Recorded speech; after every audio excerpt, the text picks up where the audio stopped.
If you're a gym owner and you're getting poor quality leads, you're getting people coming in the door who want something cheap, they want something free, they're not willing to pay, and it's very hard to close them, I'm gonna solve this for you right now. What identifies a poor quality lead? A poor quality lead is somebody who does not have the means to afford what you have to offer. They're just window shopping, they're just tire kicking, they just want more information, they don't have goals, there's no sense of urgency to change, they're perfectly content at where they're at, and it's gonna be a very hard sell, right? And yes, there's an argument of, oh no, you just need to sell better. But the thing is that as a coach, as an actual gym owner, we both know you cannot change somebody who doesn't want to change. So if the sense of urgency is not there in an individual, there's nothing you can do or say that's going to make them want to change. There's so many methods to gather leads. Everybody says, oh yeah, we're going to fill up, get you a whole bunch of leads and this and that. But what use is it if there's a whole bunch of unemployed people? What use is it if it's just a whole bunch of people who don't want to pay, who have no sense of urgency to make a change? Hopefully this can give you insight on how to actually fix that and how to increase your lead quality. Anything that we do to gather leads, we do it in a funnel process whether you know it or not. We either do paid ads through Facebook or Instagram. And when you do paid ads, what gets poor quality leads? Free challenges, free this, free that,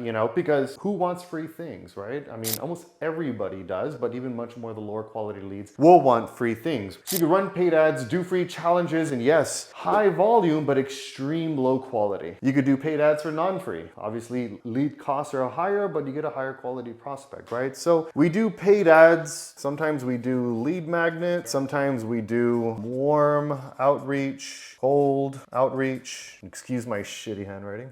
Maybe we do email marketing. All these are different streams to get in new leads. And again, we don't know the quality of these leads because they're coming in multiple directions. We have all these leads coming in from different angles. What we want to do is we want to create filters to filter out these leads. Think of every line as a filter, right? This is going to be the next filter that we put in place right here. What is this filter right here? A conversation. A conversation via text/messaging. Now, when I say that, this could be done through Messenger, it could be done via text, it could be done even as a conversation on the phone. A conversation, you want to find out, does this person have a goal? First of all, because if someone's like, I don't have any goals, then shit, that's going to be a very hard sell because we're trying to sell an outcome. So we want to try finding out, what is your goal? What is it that you struggle with? What have you tried in the past? Have you ever worked with a coach before? If not, why not? Are you willing to invest? Having a whole conversation like that with somebody. This will give you a great idea if this is someone, first of all, that you can actually help, and two, if it's somebody you actually want to work with. So we have a conversation with them first. If they meet the criteria that we look for in the conversation, then we send them a link. We send them a link to schedule. When we send them that link, we put the ownership in their hands. We basically say, hey, look, I know I can help you. I do have a few ideas and strategies that can help you get to your goal if you're open to it. They say, yes, I'm open to it. Great, here's a link. Pick a time that works best for you in my schedule. So you leave the ownership on them. So what that does, it'll get the serious people who will take full ownership to seek help to go and click the link, to go into a scheduler. When they come into the scheduler, in that scheduler, there will be an application. In that application will be 10 different questions that we're going to ask the same things. What is your goal? What does you struggle with? What have you tried in the past? Are you willing to invest in yourself? Where are you at on a scale from 1 to 10? 1 being I'm perfectly fine where I'm at. 10 is I have a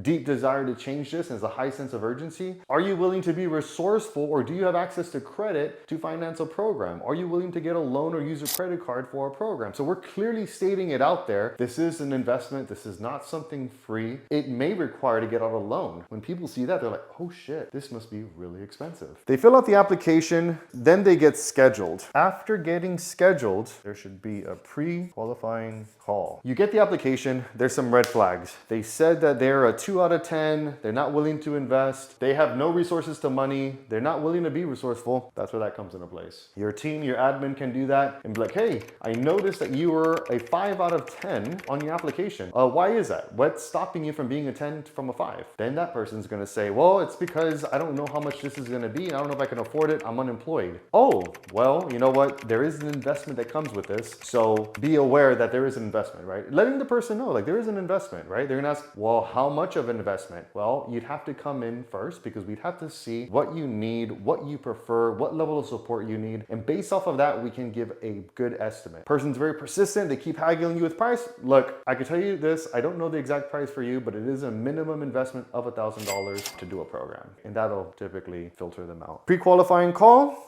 They pass that, then they show up. This process is only if you have a high flow of leads. If you are the owner doing sales, but you're also doing other things and you have very limited time, you only want to talk to people who are serious about making a change and ready to buy, because you don't have all the time in the world to be in sales consults all throughout the day because you have yet to build a sales team. Because you have yet to build a sales team, you have to be very selective on who you choose to actually work with. What you can do, if you're in this position, right, where you're the owner, you're the one doing sales, but you don't have a lot of time to do sales, you turn up the volume on all of this up here. Get in 800 leads a month. When those 800,000 leads come in per month, they get filtered through this process, and we only end up with people showing up who are willing to invest, have the money to invest, and they have a high sense of urgency. In order to get people to pay high ticket prices for a program, there's two things that have to align. First thing, they have to be willing to invest in themselves. The second thing, there has to be a high sense of urgency to change. If neither one of them align in an application, it's gonna be a very hard close at a high ticket sale, because this is for high ticket sales. And when I say high ticket, $600 is not high ticket. Charging $5,000, $10,000 is high ticket. And that's what this process basically will yield. It'll get your average ticket on sales, your average sale, to be $3,000 to $4,000. And that's the minimum. This is only if you have the volume. If you do not have the volume of leads, then you should take on everybody and see them with whatever time you have available. This is like if you have control over the dial of how many leads you want to bring in, similar to what we have at One Shot, right? Where if we want 1,000 leads a month,